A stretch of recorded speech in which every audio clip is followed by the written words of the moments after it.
ક્યાં ગયા હતા તમે? બહાર ગયા હતા કે? હા બેટા, હું બહાર ગયો તો ને ત્યાં રસ્તામાં મને ઓલો દેવજી મળ્યો હતો. અચ્છા, શું કહેતા હતા? એના દીકરા સાગરની વાત થઈ હતી તારા માટે.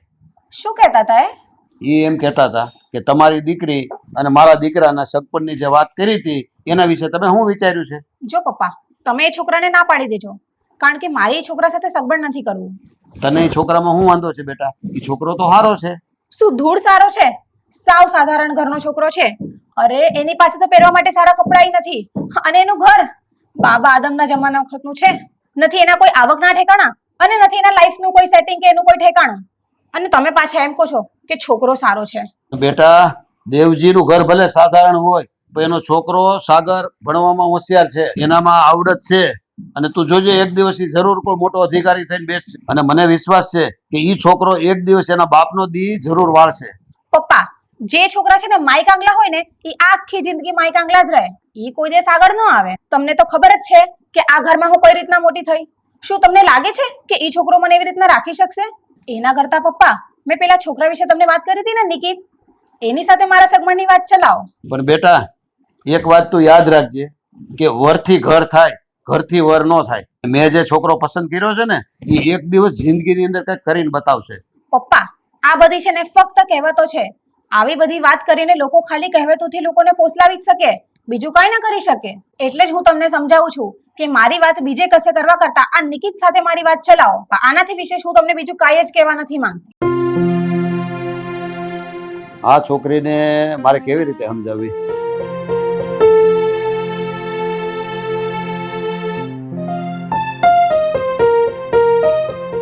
જો બેટા નિધિ, મહેમાન આવ્યા છે, ચા પાણી લેતી આવે ને. અરે નાના પ્રાગજીભાઈ, ચા નથી જોતી. અમે ઘરેથી ચા પાણી પીને જ આવ્યા છીએ, એટલે આપણે જરૂરી વાત છે કરી લઈએ, પછી ચા પીશું. જો પ્રાગજીભાઈ, આ તમારી દીકરી નિધિ છે ને અમને પસંદ છે, તો તમને મારો દીકરો પસંદ હોય તો આપણે આગળ વાત વધારીએ.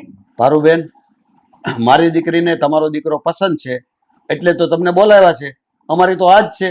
જો પ્રાગજીભાઈ, એક વાત છે ને હું તમને ચોખવટથી કરવા માંગુ છું. મારો દીકરો છે ને ખૂબ સુખમાં ઉછર્યો છે.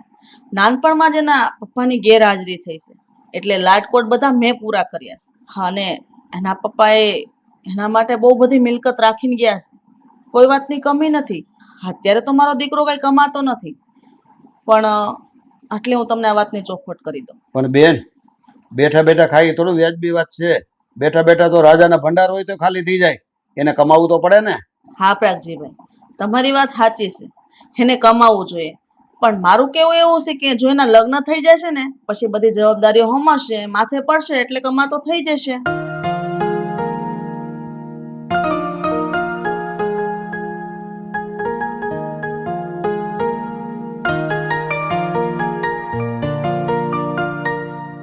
જય શ્રી કૃષ્ણ પ્રાગજીભાઈ. લે આવો આવો સુધીરભાઈ. જય શ્રી કૃષ્ણ. બેસો બેસો. કેમ છો તબિયત પાણી? બસ. શું વાત છે, આજ તો બાપ દીકરી બે આ બાજુ ભૂલા પડી ગયા ને? અરે ના ના પ્રાગજીભાઈ, એમ નથી. આ હમણાં થોડાક દિવસ પહેલા તમારી દીકરીના લગ્ન તમે કર્યા, અને આ થોડાક કામકાજના કારણે અમારાથી અવાણું નથી, તો એમ થયું કે તમને મળતા આવીએ અને લગ્નનો ચાંદલો કરાવતા આવીએ. અરે પણ કોઈનો ચાંદલો લીધો જ નથી તો તમારો ચાંદલો લેવાની વાત ક્યાં આવે છે? લગ્ન તો એમને ધામધૂમથી કર્યા હતા. અરે પણ પ્રાગજીભાઈ, હવે હું તમારા ઘર સુધી આવી ગયો છું તો ચાંદલો લઈ લ્યો ને. નાના સુધીરભાઈ, લગ્નની અંદર ચાંદલા પ્રથા જ બંધ હતી તો તમારો ચાંદલો કઈ રીતે લઈ શકું? જો સુધીરભાઈ, માફી તો મારે તમારી માંગવી પડે. મારી દીકરીની વાત તમારા દીકરા સાથે ચાલુ હતી અને મારી દીકરીનું મન બીજે ક્યાંક હતું, એટલે મારે લગ્ન એના બીજે કરવા પડ્યા હતા. શું અંકલ તમે તે એમાં તમારે કઈ માફી માંગવાની હોય? અને આ તો બધી નસીબની વાત છે. અને એમાં શું થઈ ગયું? કદાચ મારા ભાઈનો અને તમારી દીકરી એ બંનેનો મેળાપ જ નહીં લખ્યો હોય, બાકી નસીબમાં હોય એ ક્યાં કઈ જાય છે એને પપ્પા? બરાબર છે બેટા તારી વાત. મેં મારી દીકરીને ઘણી સમજાવી કે સાગર છોકરો સારો છે, એને હારે લગ્ન કરી લે, પણ આજકાલના છોકરા માને છે ક્યાં? તમારી વાત બરાબર છે પ્રાગજીભાઈ. આ ઘણા ખરા છોકરાઓ એવા હોય કે મા બાપની વાત ન માને, પણ સમય જતા જેમ જેમ એને બધો અનુભવ થાય ને ત્યારે ખબર પડે કે મેં મારા મા બાપની વાત માની હોત ને તો સારું હોત. એ સમય જતા બધી સમજણ પડી જશે. 100% તમારી વાત સાચી છે, પણ ક્યારેક સંતાનોની જીદ સામે આપણે નમતું જોગતા હોઈએ. આમે તમારો દીકરો સાગર ભણે છે તો એનું ભણવાનું ક્યાં સુધી પહોંચ્યું? અંકલ એની તો વાત જ ના પૂછો.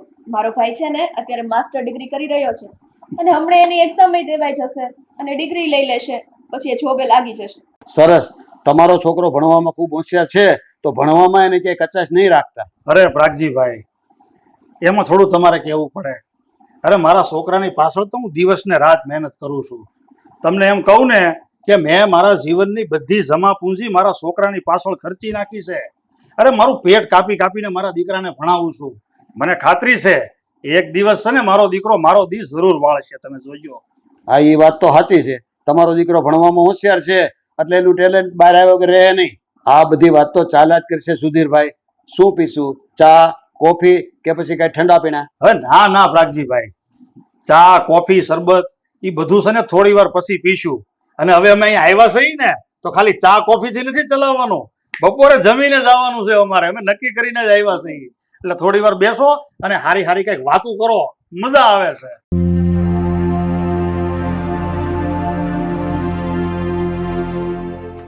નથી બેટા, કામકાજ કરીને ફ્રી થઈ ગઈ?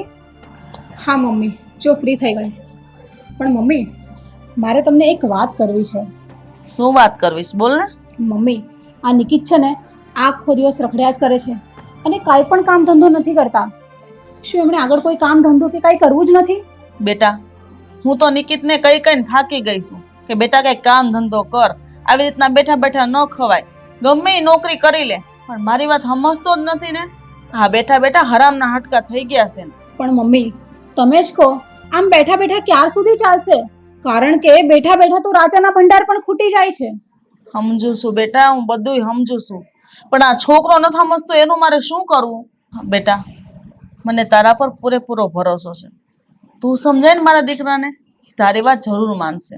મમ્મી, તમે ચિંતા ના કરો. હું કંઈક કોશિશ કરું છું અને નિકિતને સમજાવું છું.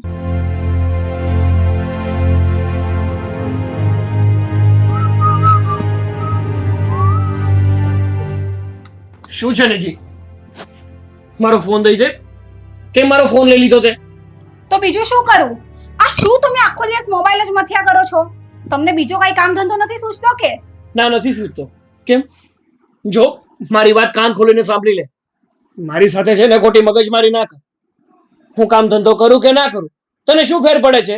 આ તને બે ટાઈમનું જમવાનું મળી જાય છે ને તો બસ તું તારા કામથી કામ રાખ. મારી સાથે દલીલ કરવાની કોઈ જરૂર નથી તારે.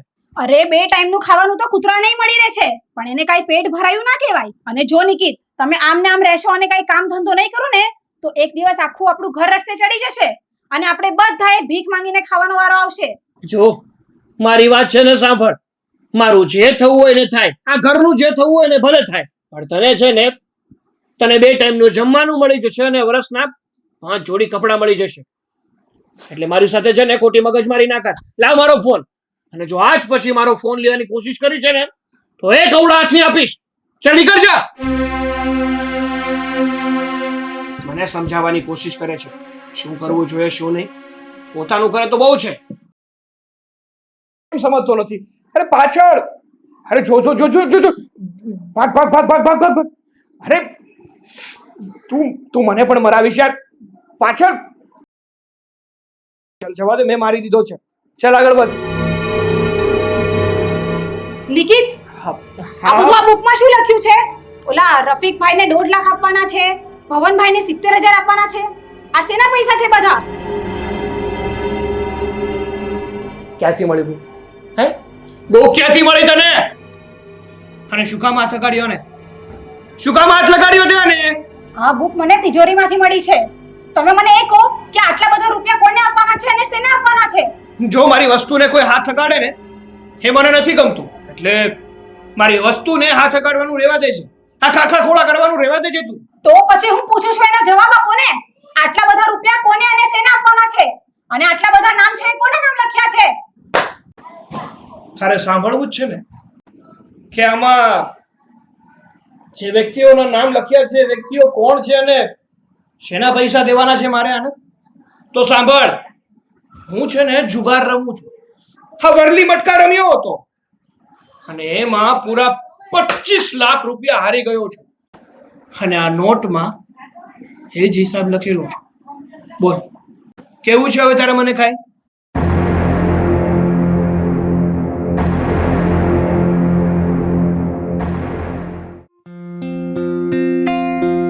બેટા કેમ તું કપડા પેકિંગ કરસ? મમ્મી, નિકિત છે ને સટ્ટો રમે છે અને જુગાર પણ રમે છે. હા બેટા, મને ખબર છે નિકિત કેટલાય વર્ષોથી સટ્ટો રમે છે. હા, એના બાપાની અડધી મિલકત તો એને આમ જ પાછળ વાપરી નાખી. બેટા તો આવી રીતે ઘર છોડીને જાય છે, સારું ન લાગે ને?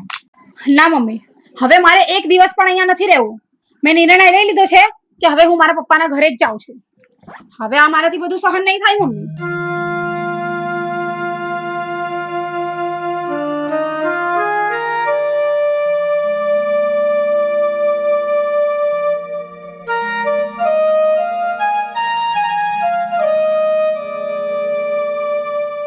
હા બેટા આવ. પપ્પા, હા, રડ નહીં, જે હોય મને કે. રડ નહીં મારી દીકરી, જે હોય મને કે. આમ જો, જે હોય મને કે. તમ તારે, હું તારા પપ્પા છું, તારે જે કાંઈ તકલીફ હોય મને કે. પપ્પા, ઘર છોડીને પાછી આવી ગઈ છું. લે, કેમ ઓચિંતો? શું થયું આ બધું? પપ્પા, નિકિત છે ને કાંઈ કામ ધંધો નથી કરતો અને બસ આખો દિવસ રખડ્યા જ રાખે છે. અને એ વાત તો છોડો, પણ હવે તો એણે સટ્ટો પણ રમવાનું ચાલુ કરી દીધું છે. શું વાત કરે છે? એ સટ્ટો પણ રમે છે? મારે હવે એ ઘરે પાછું નથી જવું અને મેં નિકિત સાથે લગ્ન કરીને બહુ મોટી ભૂલ કરી છે. બેટા, મેં તને એક દિવસ કહ્યું હતું કે વરથી ઘર થાય, ઘરથી વર ન થાય. નિકિતનું ઘર ભલે સધર હતું, પણ નિકિતમાં કાંઈ દમ નહોતો, એટલે જ તો ઘર ન ચાલે. મેં તને જે સાગરની વાત કરી હતી ને, એ તને સાધારણ લાગતો હતો, પણ એ છોકરો આજે એક મોટી કંપનીની અંદર મોટો મેનેજર બની ગયો છે. આજની તારીખમાં એ સાગરનો 1.5 લાખ રૂપિયા પગાર છે. પણ બેટા, અમે તને જે વાત કરતા હતા ને, એ બહુ સાચી જ કહેતા હતા, પણ તમને આજકાલના છોકરાઓને અમારી વાત ગળે ઉતરતી નથી. પપ્પા, મને મારી ભૂલ હવે સમજાઈ ગઈ છે. તમે જે પણ કીધું હતું બધું સાચું જ કહ્યું હતું અને આજે મને બહુ જ અફસોસ થાય છે એ વાતનો. પપ્પા, મને એક વાત કહો ને, ઓલો જે સાગર હતો એના લગ્ન થઈ ગયા હવે? નહીં બેટા, હજી એના લગ્ન નથી થયા. તો પપ્પા, શું સાગર મારી સાથે લગ્ન કરશે? હા બેટા, હું મારા મિત્રને પૂછી અને તપાસ કરી લઈશ. અને તું અત્યારે એક કામ કર, થેલો લઈને ફ્રેશ થઈ જા.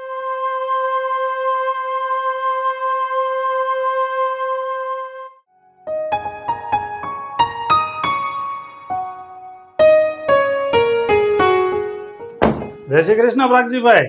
લે, આવો આવો. જય શ્રી કૃષ્ણ. બેસો બેસો. હા બોલો ને પ્રાગજીભાઈ, કેમ આમ અચાનક મને બોલાવ્યો? વાત જાણે એમ છે કે મારી દીકરી નિધિ સાસરેથી પાછી આવી છે અને હવે એ પાછી જવા માંગતી નથી.